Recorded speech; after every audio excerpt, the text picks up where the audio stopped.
তেওঁৰ যেহেতু গোটেই পৰিয়ালটোৱে ইংলেণ্ডত থাকে, তেওঁ নিশ্চিতভাৱে ভাৰত আৰু অসমৰ উন্নতি হোৱাটো তেওঁ কেতিয়াও নিবিচাৰিব। আৰু তেওঁ বিচাৰিব যে ইংলেণ্ডৰ উন্নতি হওক, পাকিস্তানৰ উন্নতি হওক। তেওঁ কেতিয়াও নিবিচাৰিব যে যোৰহাট গুৱাহাটী অসমৰ উন্নয়ন হওক। কাজিৰঙাত এলিভেটেড কৰিডৰ হওঁতেও তেওঁ বিৰোধিতা কৰিছে।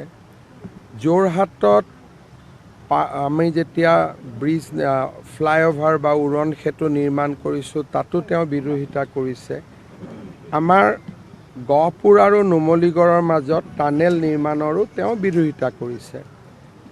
মই দেখাত তেওঁ হয়তো ভাৰতত বা অসমৰ উন্নতি হোৱাটো নিবিচাৰে, কাৰণ তেওঁৰ যিহেতু গোটেই পৰিয়ালটোৱে ইংলেণ্ডত থাকে, তেওঁ নিশ্চিতভাৱে ভাৰত আৰু অসমৰ উন্নতি হোৱাটো তেওঁ কেতিয়াও নিবিচাৰিব।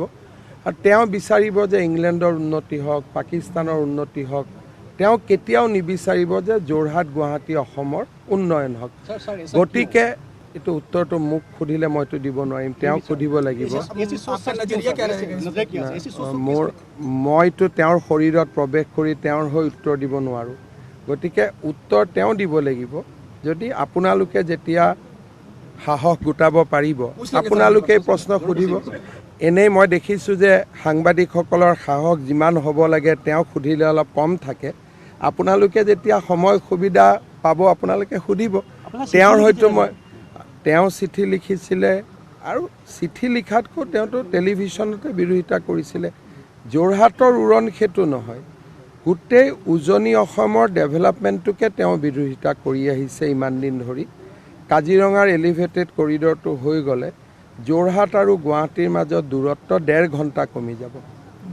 যদি আমি লক্ষ্য কৰোঁ, গোলাঘাট আৰু গহপুৰৰ মাজত টানেল হ'লে আমাৰ নৰ্থ অসমলৈকে ডিষ্টেঞ্চ, যোৰহাটৰ পৰা তেজপুৰলৈকে ডিষ্টেঞ্চ, গহপুৰলৈকে ডিষ্টেঞ্চ খুব বেছি 1.5 ঘণ্টা হ'ব। এই গোটেই ব্যৱস্থাসমূহত তেখেতে বিৰোধিতা কৰে, আৰু কিয় বিৰোধিতা কৰে তাৰ উত্তৰটো মই দিয়াত অপাৰগ, আৰু মোৰ দিয়াৰ ধৃষ্টতাও নাই।